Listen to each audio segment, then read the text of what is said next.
Everyone, welcome back to my channel. आज का हमारा चैप्टर है tales of Bhola grandpa by Manoj Das. Now first we will discuss about the author. Manoj Das was born in 1934। Manoj Das का जन्म 1934 में हुआ था। He is an Indian award-winning bilingual writer who writes in Oriya and English. Manoj दास एक लेखक थे और उन्होंने इंडियन अवार्ड विनिंग भी किया था और वे एक बाइलिंगुअल राइटर थे। The word bilingual means the person who knows two languages. It means वो व्यक्ति जो एक से अधिक यानी दो भाषाएं जानते हैं, वैसे व्यक्ति को बाइलिंगुअल कहते हैं। तो मनोज दास ने अपनी कहानियों को दो भाषाओं में लिखा था, उड़िया और English. He has written many novels and short stories, poem, travelogues and articles on history and culture. Manoj Das ने अपनी बहुत सारी नॉवेल्स, शॉर्ट स्टोरीज, पोएम्स और आर्टिकल्स हिस्ट्री और कल्चर के बारे में लिखा था। Now we will discuss about this text. This text is an edited version of the short story which narrates Bhola Grandpa hilarious adventures seen through the eyes of a young man who had known him closely. ये text Manoj दास की एक short story की edited version है जो भोला grandpa के hilarious adventure को narrate करती है और इसे एक यंग मैन की आंखों से बहुत करीबी से इसे देखा गया है। The simplicity and forgetfulness of Bhola Grandpa provides an element of humor on which the story hinges. Bhola grandpa की जो सिंप्लिसिटी और उनकी फॉरगेटफुलनेस यानी भुलक्कड़पन ही इस कहानी को एक ह्यूमरस बनाती है। Now let us come to the story. Bhola Grandpa and his wife lived at the western end of our village. A large buccal tree overshadowed their hut. In the buccal tree lived a small troop of monkeys. Bhola Grandpa and his wife didn't mind it. Bhola grandpa और उनकी पत्नी हमारे village के western and पे रहा करती थी और एक लार्ज बोकल ट्री उनकी झोपड़ी यानी हट को छांव दिया करती थी और उसी बोकल ट्री पे एक मंकीज की छोटी सी झुंड रहा करती थी। लेकिन भोला ग्रैंडपा और उनकी वाइफ माइंड नहीं किया करते थे। One moonlight night, we were returning from a festival. The route was long and foggy. I was riding on the village चौकीदार shoulder. एक दिन चांदनी रात में हम लोग फेस्टिवल से लौट रहे थे। रास्ता बहुत लंबी थी और फॉगी थी यानी धुंध थी। I was riding on the village चौकीदार shoulder. मैं विलेज के चौकीदार के शोल्डर पे चल रहा था। Suddenly Bhola grandpa let out a loud wail. अचानक भोला ग्रैंडपा बहुत जोरों से चिल्लाते हैं। Everyone in the our party was surprised. Party में सभी लोग बहुत ज़्यादा चौंक जाते हैं। We halted, हम भी रुक जाते हैं। Inquiry revealed that Bhola grandpa has taken his grandson to the festival. बहुत सारी जांच पड़ताल के बाद ये पता चलता है कि भोला ग्रैंडपा अपने ग्रैंडसन के साथ फेस्टिवल में आए थे। He had tightly held on the two fingers of the boy. उन्होंने उस बॉय के 2 fingers को बहुत टाइटली से पकड़ा हुआ था। He didn't realize when those fingers slipped out. उन्हें एहसास ही नहीं हुआ कि कब वो 2 fingers उनके हाथों से स्लिप कर गई। Bhola grandpa was continuing as before. Bhola grandpa ऐसा पहले भी कर चुके थे। Then someone asked Bhola grandpa what he was gripping. तब कुछ लोग भोला ग्रैंडपा से पूछते हैं कि उन्होंने किसे पकड़ा था। He remembered his grandson and let out a loud wail. तब उन्हें याद आता है कि उन्होंने तो अपने ग्रैंडसन की ही हाथें पकड़ी हुई थी और तब वो जोरों से चिल्लाते हैं। My father chose 2 sharp-eyed men from our party to go back with Bhola Grandpa to the festival. मेरे पिता एक 2 शार्प आई मैन मतलब जो चीज़ों को अच्छे से देख सकते हैं उन्हें ढूंढते हैं और पार्टी से और कहते हैं कि जाओ भोला ग्रैंडपा के साथ और वापस लेकर आओ। The grandson was found before long. बहुत लंबी समय के बाद भोला ग्रैंडपा को के ग्रैंडसन को ढूंढते-ढूंढते बहुत समय के बाद ग्रैंडसन मिलते हैं और वो एक मिलते कहाँ पाए जाते हैं? He had taken a cosy shelter under a cow belly. Also you can see in the picture कि वो एक काऊ यानी कि काऊ के पेट के नीचे वो आराम से बैठे हुए पाते हैं। I remembered another funny incident about Bhola Grandpa related by my father. It had been a rainy afternoon. Bhola Grandpa, wild with excitement, told my father and his friends that he had seen a gang of pirates. मुझे और एक story एक funny incident याद पड़ती है Bhola grandpa के बारे में जो मेरे पिता से ही रिलेटेड थी। एक दिन दोपहर में यानी कि बारिश हो रही थी। भोला ग्रैंडपा बहुत एक्साइटमेंट के साथ मेरे पिता और उनके दोस्तों से कहते हैं कि मैंने एक गैंग ऑफ पीरियड्स को देखा है। They were burying a large box under one of the sand dunes on the seashore by our village. उन्होंने कहा कि उन्होंने उन गैंग ऑफ पीरियड्स को देखा है कि वो एक लार्ज बॉक्स सैंड ड्यून्स के अंदर बरिंग यानी कि गाड़ रहे हैं। कहाँ पर? विलेज के सी शोर पर। सैंड ड्यून्स का मतलब होता है बालू का टीला। At once, father and his friends started looking for the hidden treasure. अब जब उन्होंने भोला ग्रैंडपा ने पिता को और उनके दोस्तों को बताया उस ट्रेज़र के बारे में, तब पिता और उनके दोस्त उस ट्रेज़र को ढूंढने लग जाते हैं। Evening passed on to night, शाम से रात हो जाती है।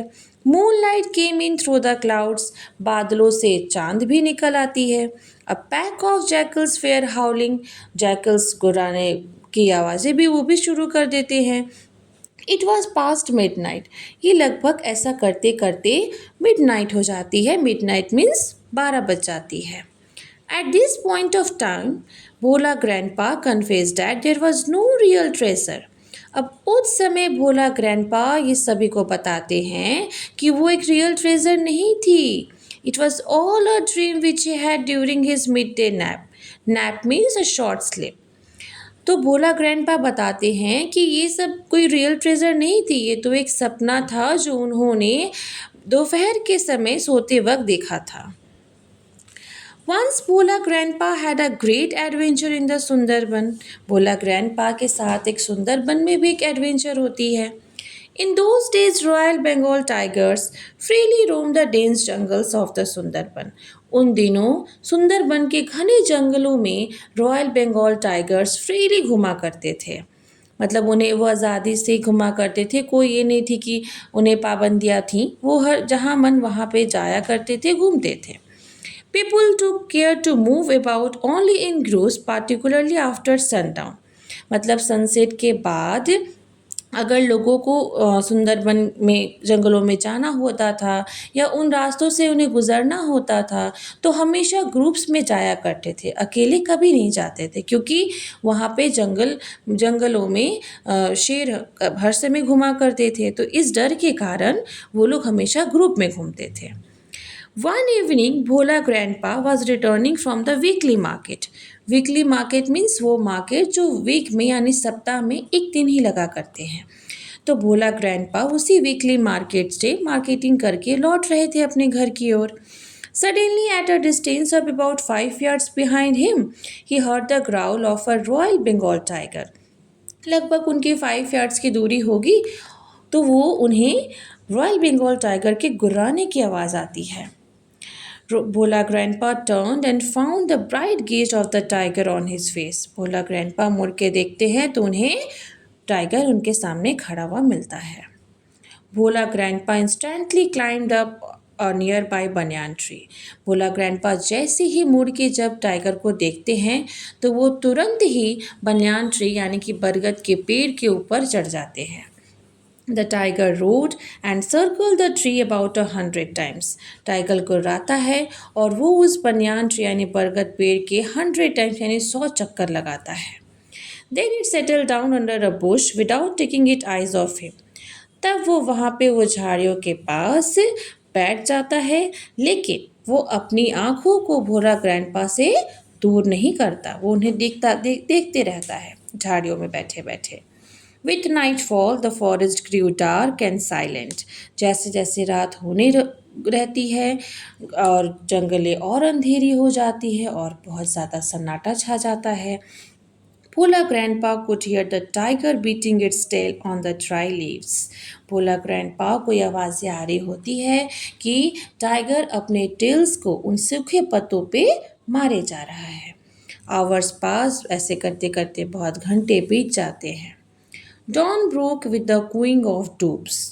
Dawn means जस्ट सनराइज के पहले की जो टाइम होती है वो वक्त को डॉन कहा जाता है। और डूब्स यानी कि यहाँ पे कबूतरों की कुइंग की आवाज़ हो रही है। तो वैसे ही करके सुबह हो जाती है। Bhola grandpa game down. भोला ग्रैंडपा अब जो बरगद के पेड़ के समय जो रात में उन्होंने बिताया था वो नीचे आ जाते हैं। There was a group of man on a mount a little away. कुछ दूर पे यानी माउंट एक टीला, उन्हें दिखता है कि बहुत सारे लोग झुंड में जा रहे हैं। Bola grandpa climbed the mound and requested the first man he saw for some water to drink. बोला ग्रैंडपा उसी माउंट के ऊपर चढ़ जाते हैं और जो उन्हें पहला व्यक्ति जो उन्हें दिखता है उससे वो निवेदन करते हैं कि मुझे प्लीज़ कुछ पानी दे दो, थोड़ी पानी दे दो, क्योंकि उन्हें वो बहुत प्यासे थे तो उन्हें प्यास लगी थी, तो वो पानी पीने के लिए पानी मांगते हैं। The man had seen the tiger waiting. जिस व्यक्ति से उन्होंने मदद मांगी थी वो व्यक्ति देखता है कि टाइगर वहाँ पे बैठा इंतज़ार कर रहा है। He was much bewildered। वो बहुत ज़्यादा सोच में पड़ जाता है, कंफ्यूज हो जाता है। What is your secret that you simply walk pass the hungry beast and he did nothing. वो पूछता है भोला ग्रैंडपा से कि क्या रहस्य है, क्या राज है कि तुम उस एक विकेट टाइगर वो भूखा था, तो उस भूखे शेर के पास से तुम आराम से गुजर कर आ गए और उसने तुम्हें कुछ किया भी नहीं, कैसे? The tiger was stretching it's limbs and yawning. Then Bhola grandpa remembered the tiger and looked at it. Bhola grandpa almost lost his senses in fear. He ran back home. जब भोला ग्रैंडपा पीछे मुड़ के tiger को देखते हैं तो उस समय टाइगर स्ट्रेचिंग हिज लिम्स मतलब अपने लिम्स को स्ट्रेच कर रहा होता है और यॉर्निंग यानी जमाई ले रहा होता है। तब भोला ग्रैंडपा को याद आता है कि रात में उनके साथ क्या हुआ था, क्योंकि भोला ग्रैंडपा को तो भूलने की बीमारी थी, वो तो कोई सारी बातें भूल जाया करते थे। तो उन्हें याद आता है कि रात के समय उन्हें उनके साथ क्या क्या हुआ था।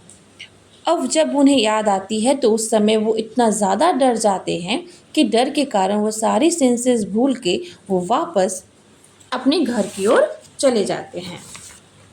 हाफ अ सेंचुरी लेटर मतलब आप ऑलमोस्ट 50 ईयर्स बीत जाते हैं। Bhola grandpa left us forever one morning at the age of 95। एक दिन एक सुबह में भोला ग्रैंडपा 95 की उम्र में हम सभी को छोड़कर चले जाते हैं। His 80-year-old wife lamented much. उनके 80 ईयर्स की जो वाइफ थी वो कहती हैं कि she said with a sigh, बहुत दुख के साथ वो कहती हैं, the old man must have forgotten to breathe. वो कहती हैं लगता है कि ये बूढ़ा व्यक्ति सांस लेना ही भूल गया है, इसीलिए मर गया है।